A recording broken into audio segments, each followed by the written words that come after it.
कम से कम पंचायत की व्यवस्था में आपसे आग्रह है कि अच्छे लोगों को जिताइए। जनसुराज जीते न जीते हम लोग का जीवन चल रहा है।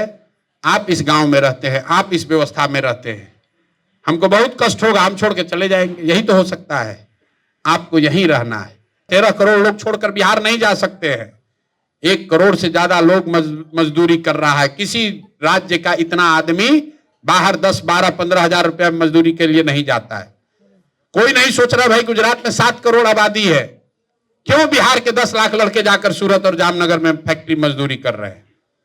गुजरात में मजदूर नहीं है, बाहर जाके काम करने में कोई शिकायत नहीं है। दिक्कत यह है कि गुजरात में अगर लोग मजदूरी कर रहे हैं तो 25,000 रुपया, 27,000 रुपया मांग रहे हैं, और बिहार का आदमी जब लड़का जा रहा है तो मजबूरी में 15,000 में अपना हड्डी गला रहा है। और जितने वहां फैक्ट्री लगी हुई है सब चाहता है कि बिहार का ही आदमी आकर 12,000 में, 15,000 में काम करे।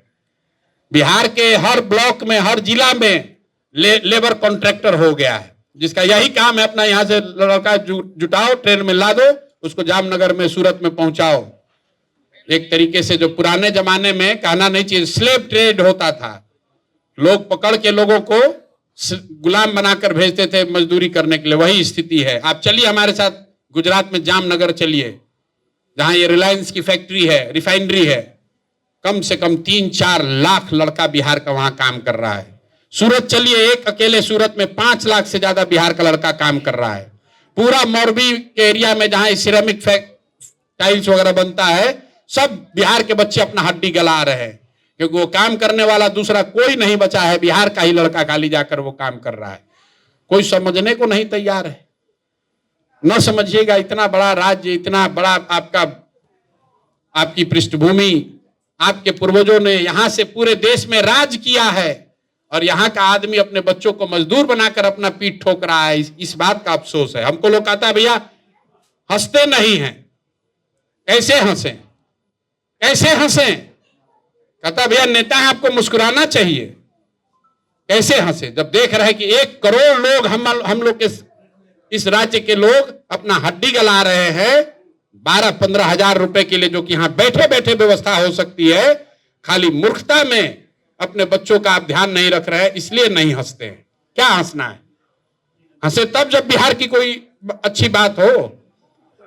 3 बरस मेहनत किया गया, 3 बरस का कोई महत्व नहीं है, 3 बरस और मेहनत किया जाएगा, 5 बरस किया जाएगा, लेकिन आप सुधरिएगा तब न सुधरेगा भाई।